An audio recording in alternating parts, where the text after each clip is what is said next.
Greetings, lovely people, and welcome to Fast Track Reviews, the only show where I sit for 5 or so minutes talking spoiler-free about whatever film I've just seen, and then go on for as long as I like, spoiler-heavy, and just talk about whatever I like and dislike about those films. And today we're going to be looking at Eternals, Marvel's Eternals, and this was a pleasure. I'll be completely honest. I did not care for this film initially. The trailers bored me. I don't care at all. I don't even think I've ever read a comic with the Eternals in them. To me, it felt like a really weird choice for the MCU to take. But at the end of the day, I can't help but say I actually really did enjoy this. It's by no means top tier Marvel. If that's what you're here for, it's not that. But it is still a very good film. And, overall, it has to be said, no Marvel film is perfect by any means, especially, when they're the first of a new franchise, a first with a new set of characters. But this was a good film. It was a very good film. So let's just go over a few of the things that I really did like. The fact that we actually had a completely unique cast is actually kind of refreshing. Shang-Chi, we did have a lot of that. We had a lot of originality in terms of the cast and location and stuff, though. Technically, there were some locations that were in other Marvel movies. This was really refreshing. There was, as far as I can remember, other than the fact that we've seen London in Far From Home, there's no overlap between this and any other Marvel film, which is really interesting. We see it so little, so much of it is based in America, especially New York and San Francisco, that you often kind of forget that there's stuff outside of those bounds. And this was a really nice experience because of that. The cast is great in general, and I will go over each character, not going into the actors because I can't remember every actor that's in this. There's a large cast here, but I will just go over whether I like or dislike the main cast of Eternals, as well as the main villain of Crow. I'm not getting into any spoilers with that. That's just the Deviant leader, called Crow. He's the only Deviant that talks. And, Right, so I will just say two other things for positives before I get into things that maybe will stir people away from this film. So, there is some amazing gay representation. It's the first gay superhero in the Marvel Universe. Really happy about that. Phastos is a great representation. It's healthy representation. It's, very well utilized. I really enjoyed it, and, it's just nice to see it in general. We obviously, in Endgame, we had the first gay representation in general in the MCU, and in Eternals, we have the first gay superhero. So, that's just really nice to see. I really enjoyed that.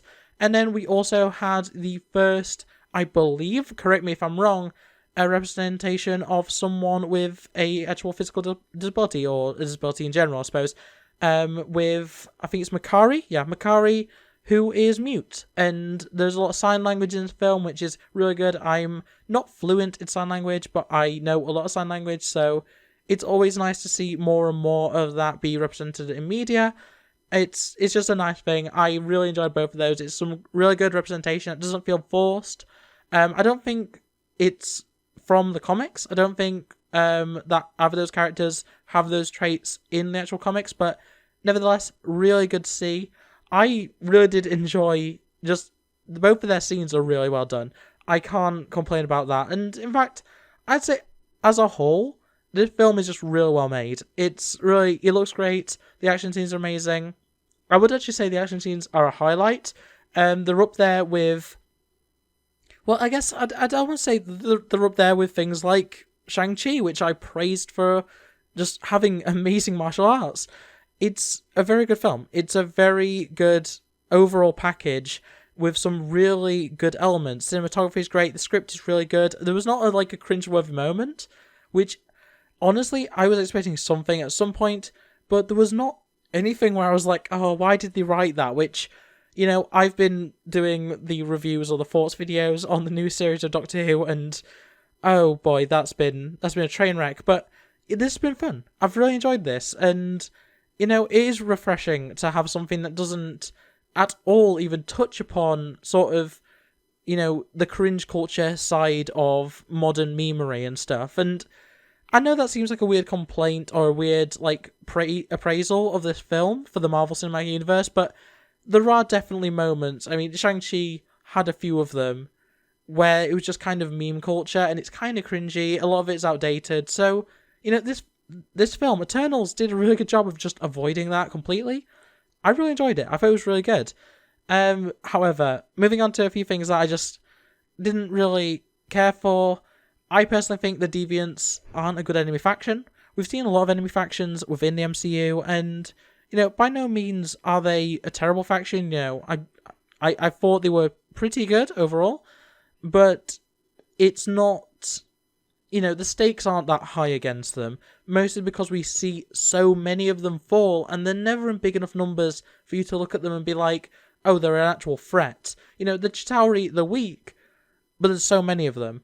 Same with the Sicarians, the Ultron bots, stuff like that. It's like, yeah, sure, a single hero can destroy multiple in one shot, but there's so many of them that they can overpower the heroes, and it never feels like that in this, and that is kind of disappointing.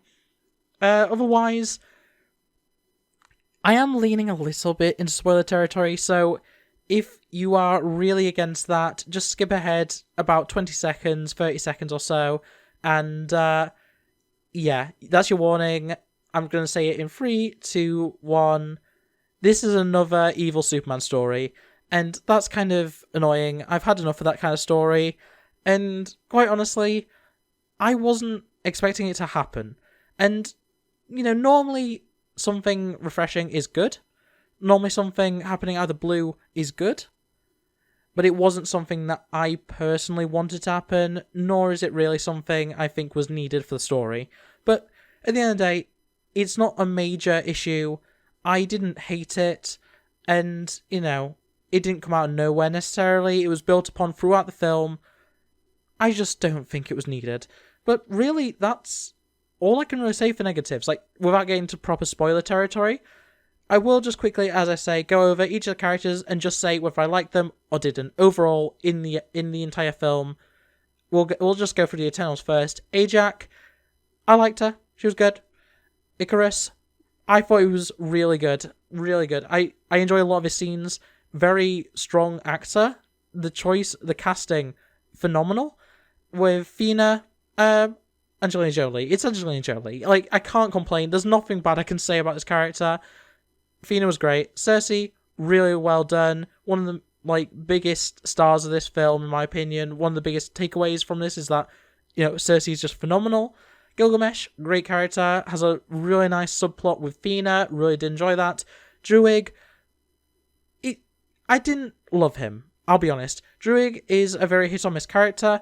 He has ebbs and flows. You'll like him at some points and hate him at other points. It's kind of by design. He's not meant to be the most likable character in the world, but I did like him by the end of the film. So, in some ways, that's all that matters. Kingo, I adore Kingo. Kingo is amazing. I love Kingo. I can't say more good things about Kingo. There's so many of the best jokes come from Kingo. I can't put into words how great of a character he is. He's so funny. He's so entertaining. There isn't a bad scene with him in it. He also gets to reveal some pretty major plot points, and he does it in such a natural way. It's so refreshing. This film is just, if I could describe it in one word, it is just refreshing. I really did like it. Makari, I adore. I will protect Makari with my life. She's amazing. I love Makari. Fastos, great gay representation, as I said before. I love Fastos. Fastos is great. His whole dynamic with his family is really cool. And, just generally, just a really well done character. Well written, just well realised overall. And then, finally, for the Eternals, we have Sprite. Now, I'm going to be honest. I went into Eternals with the only character I really had any attachment to being Sprite. Sprite is the only Eternal that I've actually read in comics, and the idea of having a gender swap Sprite was really interesting to me. I really liked that idea. They did some things with the character that I'm not a fan of. It made me really dislike her by the end, unfortunately, though I did enjoy her at the start. Overall, in future movies, I'm sure she'll be good. I'm sure she'll be entertaining. I'm sure she'll be fun. I just, by the end of this movie, I was like, I don't really care for this character as much as I did at the start, which is unfortunate, but it happens sometimes. When you have high hopes for a character and then they don't meet those expectations, it kind of falls apart, and that was very much the case for me and Sprite. So that's the Eternals out of the way. I'm not going to get into any of the side casts because some of that falls into spoiler territory. But as for the main villain, we're going to just quickly talk about Crow. I think he's really cool. His power set is very interesting. It makes him very different. He's a pretty unique character, though I would argue he does fall onto some of the traits of other Marvel villains, especially characters like Ultron. And yeah, I think that's as far as I can really go about going into spoilers. Crow is definitely an interesting villain. I, enjoyed his scenes. I enjoyed his character interactions. I kind of wish we'd seen more of him. Without going into any spoilers, we don't see too much of him in the film. It's kind of a shame. But yeah, overall, I think Crow is a good character. And yeah, that's really it for all the characters. One final thing that I just want to say before I get into the actual score. Celestials. We've got Celestials in the MCU. We've seen them in Guardians 1 and 2, I believe, as well as I believe we also saw them in Ragnarok. And yeah, they are as epic as you would expect. Very interesting archetypes for characters. Obviously, I've read plenty of comics with Celestials in them. I'm very excited to see what else happens with the Celestials. They're going to be very interesting for the future of the MCU, I'm sure. And at the bare minimum, I'm excited to see what else we see of them in a future Eternals movie, future spin-offs to the Eternals movie with certain characters that I'm not going to name in this section. But yeah, just generally, I'm very excited to see more of what we've had introduced. More of the Eternals, more of the Celestials. I like it. I really liked it. It's a really good film. And that's why, overall, I'm going to be giving it a score of 6 out of 10. And I know that sounds negative. I know that sounds low, especially when I rank so many things as 8s and 9s. It's a good film. It is a good film. And I would say 6 is perfectly good. Like, it's not a great film. It's not perfect by any means. But if you're wanting to get your Marvel fix at the cinema, go see it. You're going to enjoy it. It's a really fun film. I went to see it with some friends, and they both really enjoyed it as well. I definitely suggest go with friends so you can discuss it afterwards, because there are some things that you might want to talk about, especially some of the more cosmic elements. But yeah, it's a good film. It's a 6 out of 10. That isn't bad. That isn't bad at all. It's actually very good. But yeah, it's not perfect, and I don't want to even pretend that it is. It's not even my top 10 personally. And yeah, that's going to be it for this spoiler-free section. So if you're not here for the spoilers, get out now. This is your one and only warning, other than the little title screen that I'll throw up in a second. But yeah, this is your warning. Spoilers ahead. 6 out of 10. Let's get into it. Spoilers. And now that all the, anti-spoiler people are away, this film. So I did like it. I can't underestimate. I can't say I can't say any less than what I have really. How much I enjoy this film, because it is a good film. I just came away from it feeling a little empty, and there are a lot of reasons for that. Quite honestly, I did read reviews before I went to see it, and one quote, I can't remember who it was by, so I apologise for that, but one quote that really stuck with me is, "The stakes have never been lower." And that's not for the film not trying, because obviously this is a world-ending threat beyond what we've seen in, I think, any other Marvel film. It's kind of remarkable how major of a threat that we actually see. The stakes should be high. But then we've got a full team of, immortals with incredible abilities. And obviously we're in the spoiler section, so I'm going to talk about deaths. Even when Ajak, the healer, is killed, it doesn't really change anything. I really just... I didn't care. And it's sad to say that, but this was a character that we'd barely seen any of in the film. And while I did like what we did see of her, we don't see enough to really get attached. So when she dies, I'm not going to go full spoilers because I know some people will listen to this regardless of whether they are going to see the film without spoilers or not. She gets killed, and I felt nothing. And it's a shame. And I'll be quite honest, despite her being the healer, the one that keeps the Eternals alive in a lot of ways, it didn't feel like they were struggling without her, other than for morale. Like, they didn't seem to be struggling, like, no one broke their leg, no one broke their arm, no one was stabbed in a terrible way. In fact, we see multiple Eternals be stabbed in fatal wounds and just walk it off. And then later on in the film, or later on in that scene, they're fine, with no damage. And it's just, what is the point of a character like Ajak, a healer, if the Eternals already can heal at such a quick rate? And I know that's a nitpick. I don't know. Ajak really just not ruined the experience. That's far and away not what I'm trying to say. But Ajak just felt a bit pointless as an Eternal. If she'd had other abilities or was shown more in the film, I probably would connect to her more. As it was, she was just the lead archetype with a healing ability, and that was really it. It's a shame because I like the actress. I think that character could have been good. I don't think it was. Icarus, right? Okay, so I mentioned about the evil Superman trope. We actually knew that he was going to be a Superman archetype because in the trailer they showed the clip of him being called or referenced to be Superman, saying that he doesn't wear capes. But I don't know. The fact that he turns heel so drastically, only to be stopped by love. It's painful. It's such a stereotype of this sort of story to have the evil character that was good be turned back to good by love.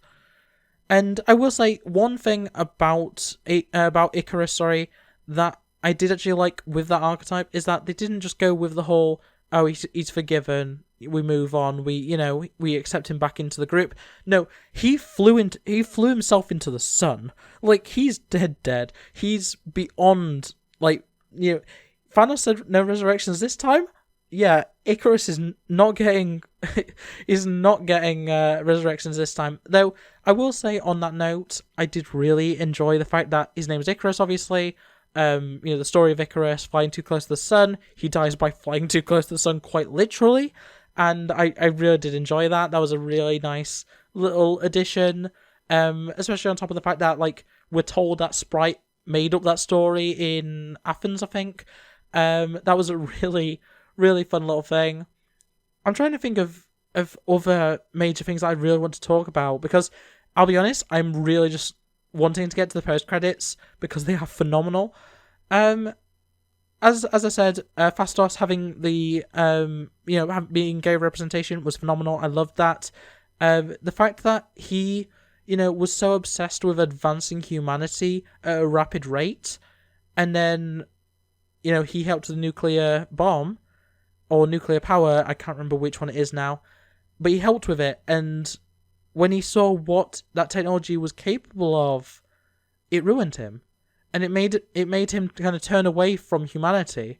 And that's a really interesting way of looking at it. And then eventually he finds love, he starts a family, and he's able to just kind of, live again. And that's a really nice thing. And then always, the reason why he fights is then because he has this family. He's finally found something. He even says it himself, he got lucky. It's just really well done. I really love Fastos' entire storyline is just phenomenal.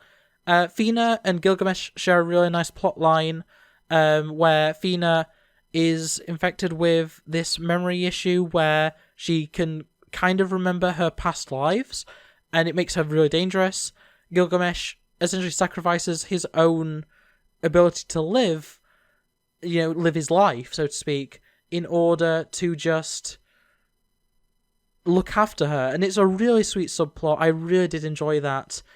What else is there? So we see Excalibur in this movie.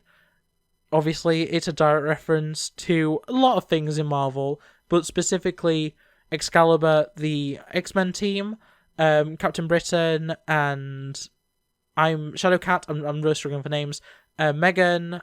Oh wow, I'm really struggling for names right now. But yeah, Excalibur, the team, and having Excalibur in the MCU officially, really, really exciting. It means that we could have Excalibur coming in the future. It does kind of depend. There's not like a guarantee for it because of the scenario of Excalibur being on the ship of the Eternals. It may have been destroyed in the crash because there is a crash later in the film. It could still be on the ship, so in that case, it would be difficult for, Captain Britain to get it. But in any case, Excalibur being in the MCU, very cool. They could always go the Infinity Gauntlet route and just say that was a fake. That's always an option. And then we also see this is kind of going into post-credit stuff, so I'll save it for a second. But we do actually get the Ebony Blade, and in the same scene that we see the Excalibur, we are actually given a reference to the Ebony Blade. So even if it hadn't appeared in the film, it's referenced. So, Black Knight confirmed, which obviously we knew. But yeah, that was very nice. I like seeing elements of the wider MCU referenced. And yeah, I just thought that was a really nice thing. I love Excalibur as a team.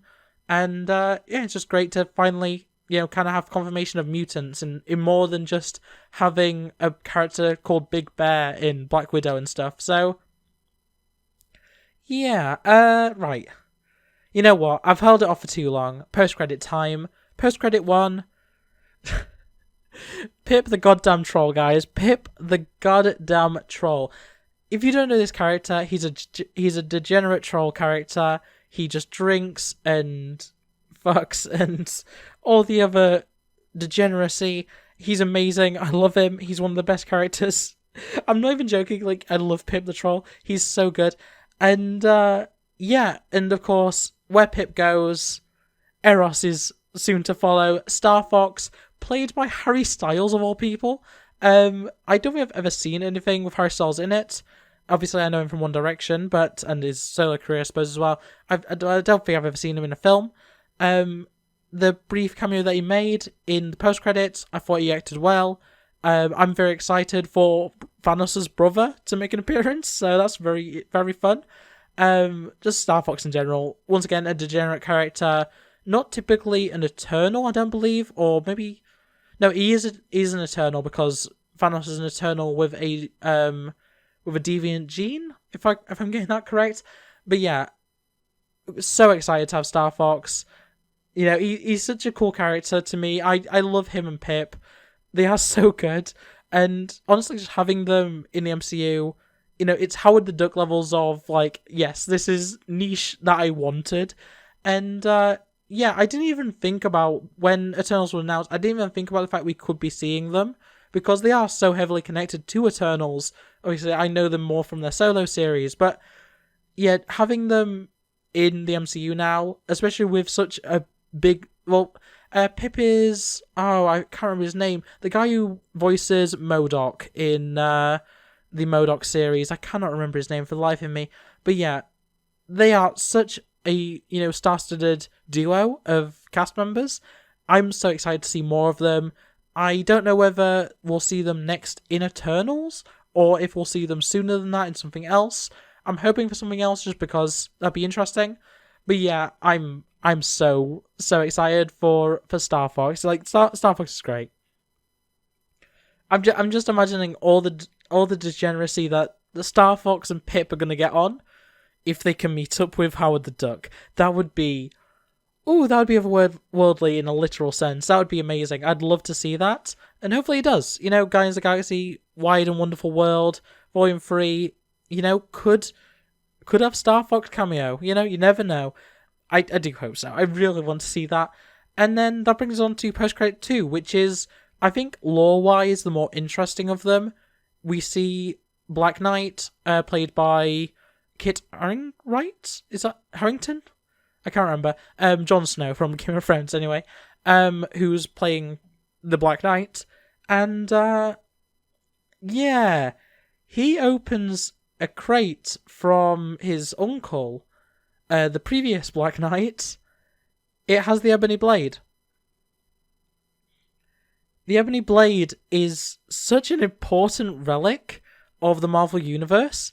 It is it's among the God Killer blades. It's there with Excalibur and called the God Butcher's weapon as well as so many of others. There's a multitude of God Killer weapons, but the Ebony Blade is one of those that is so high in the rankings of most powerful bladed weapons in the Marvel Universe. It's amazing to see. I love Black Knight, once again, solo series more than anything else, and I'm so excited. And in that scene, something that nobody expected and nobody even quite understood until quite a while after the movie came out, because this has been a few days since the actual movie released in the US.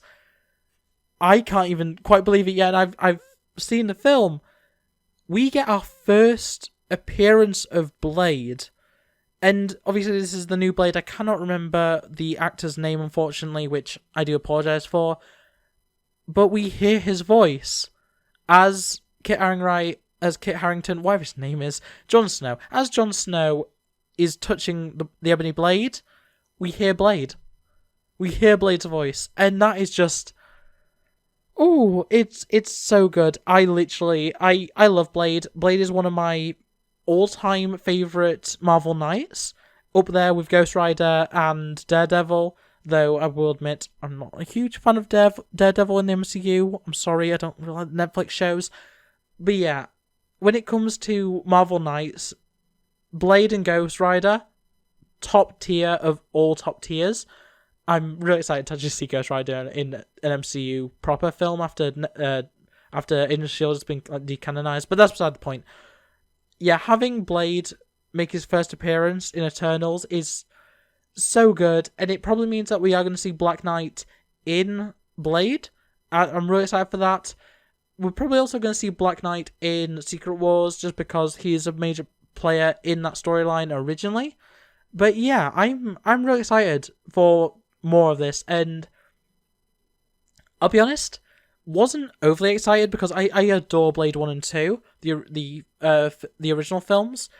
I was not really too bothered about them making a new Blade film, but honestly, after that tiny cameo, literally one line, I am now so excited. I'm beyond ecstatic that we are getting another Blade. It's been too long, and I didn't realise how much I wanted Blade until this cameo. It's just...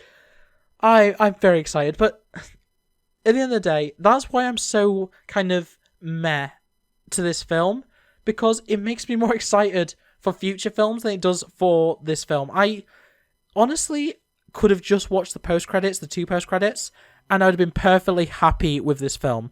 And that is tragic in a lot of ways. Shang Chi, I love that film so much. It's very easily in my top 5 for Marvel movies. And, the post-credit is great on that. But it's not the best part of that film.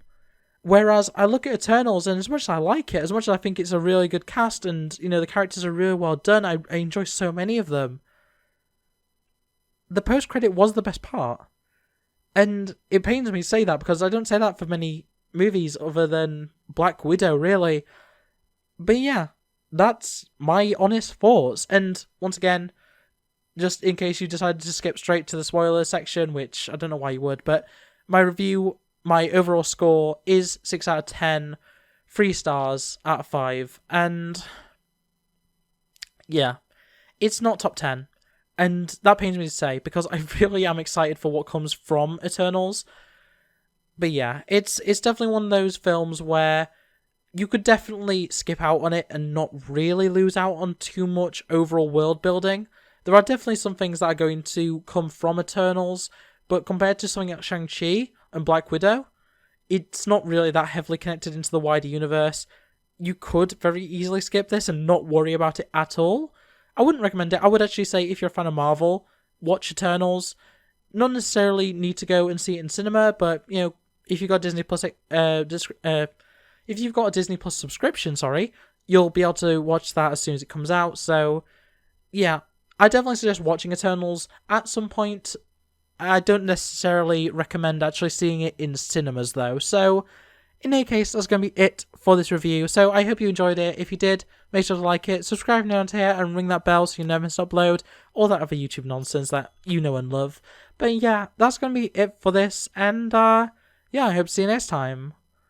Bye. It's been a long week. I feel like I could use a vacation. I can hardly think. It's like the worst song you've ever heard on every station.